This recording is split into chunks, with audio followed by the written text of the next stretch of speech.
ओम श्री गणेशाय नमः my dear friends. तो आज हम एक नई रीडिंग लेके आए हैं जो कि होगी current feelings of your partner की। देखेंगे अगले एक हफ्ते आपके पार्टनर की क्या करंट फीलिंग्स हैं, क्या वो फील करते हैं, उनकी ट्रू फीलिंग्स, उनकी इंटेंशंस, उनके नेक्स्ट एक्शन। तो आज का टॉपिक होगा ये। सबसे पहले मैं जितने भी लोग आज पहली बार मेरे इस चैनल से जुड़े हैं मैं उनको वेलकम करना चाहती हूँ। Friends, I request you to please subscribe to my channel अगर आज आप पहली बार आए हैं, और अगर आगे भी आप मेरी वीडियोस देखना चाहते हैं तो नोटिफिकेशन बेल को ऑन कर लीजिए। नेक्स्ट, ये एक जनरल रीडिंग है। आप इस रीडिंग को बिल्कुल भी अपने ऊपर फोर्स मत कीजिएगा कि मेरा पार्टनर तो ऐसा नहीं ऐसा करता ऐसा। देखिए, ये एक जनरल रीडिंग है, पूरी राशि की रीडिंग होती है, तो जबरदस्ती कोई भी चीज खुद पर डालने की जरूरत नहीं है। हो सकता है वो आपसे मैच करे, हो सकता है वो आपसे ना करे, तो इसलिए लाइट मोड में इन रीडिंग्स को देखिए। हाँ, अगर आपको पर्सनल रीडिंग चाहिए तो नंबर ऊपर मेंशन्ड है, उसके हिसाब से आप अपनी रीडिंग ले सकते हैं और रीडिंग करवा सकते हैं। व्हाट्सएप करिएगा, डायरेक्ट कॉल मत करिएगा, क्योंकि मैं दूसरी रीडिंग में होती हूँ तो मैं फोन नहीं उठा पाती। और ये बातें क्लियर करने के बाद अब हम रीडिंग को स्टार्ट करते हैं फ्रेंड्स। अगली रीडिंग है माय डियर फ्रेंड्स, जो कि है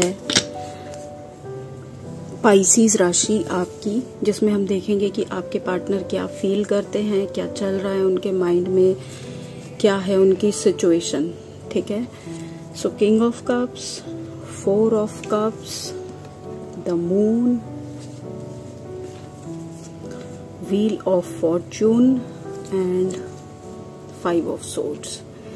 देखिए पाइसीज, आपके जो पार्टनर हैं, ये पर्सन एक ऐसी एनर्जी में है जहां पर इसे ये लगता है कि इसने इस रिलेशनशिप में बहुत एफर्ट किया, बहुत मेहनत करी, बहुत ट्राई किया, बहुत अपना एक चीजों को बहुत तरह से इन्होंने बहुत इस रिश्ते में मेहनत करी।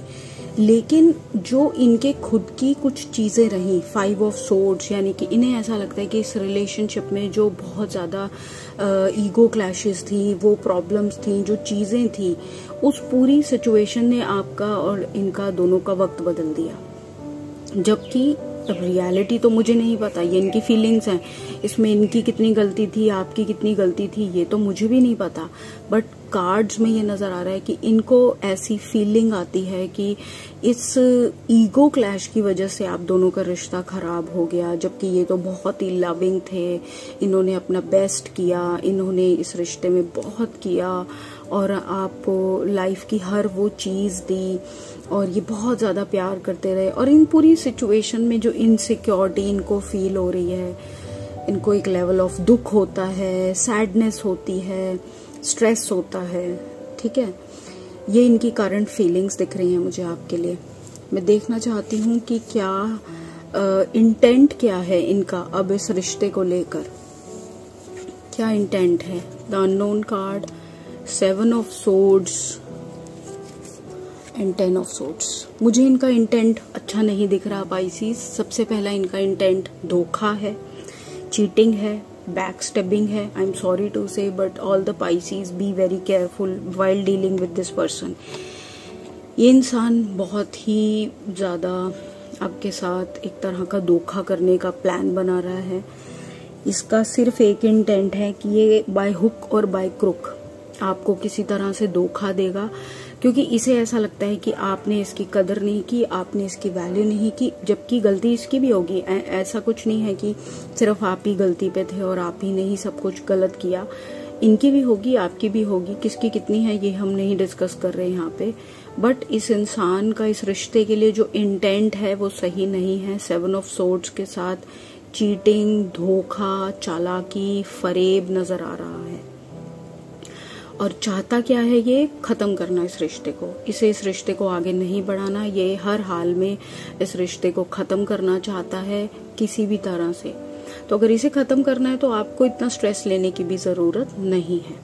ठीक है, मैं देखना चाहूंगी कि क्या ये कोई एक्शन लेंगे इस रिश्ते में अभी फिलहाल, क्योंकि इंटेंट वाइज तो मुझे इनकी सही इंटेंशंस नहीं नजर आई। तो क्या ये आपकी तरफ कोई एक्शन लेंगे या कोई इस रिश्ते में एक्शन लेंगे। स्ट्रेंथ, जस्टिस,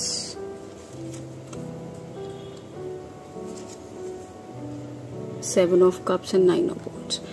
ये इस रिश्ते में ये एक्शन लेंगे कि ये अपनी तरफ से आपको लिटिगेशन में फंसा सकते हैं। लिटिगेशन का मतलब जितने लोग समझ पाए, कोर्ट कचहरी में या किसी तरह से। और इनका रास्ता क्या होगा, इतनी हिम्मत जुटाना कि हर वो मुमकिन रास्ता खोजना जिससे कि आप इस रिश्ते से बाहर निकल जाए। मुझे लगता है शायद आपने इतनी होप रखी हुई है इस रिलेशनशिप में कि आप बाहर ही नहीं निकलते, बार बार इन्हें माफ करते हैं, आप इन्हें चांसेस देते हैं पाइसीज, आप इन्हें हर वो काम कर रहे हैं, जबकि ये इंसान ये सोच रहा है कि आओ मैं तुम्हें बताता हूँ, आओ मैं तुम्हें ये करता हूँ। और हर वो रास्ता, हर वो पॉसिबल रास्ता ये आजमाएगा या कोशिश करेगा आपके लिए करने की, जिससे कि आपकी लाइफ टफ हो जाए, जिससे कि आप एक कोर्ट कचहरी में फंस के अपना माइंड अपसेट कर लो और अपनी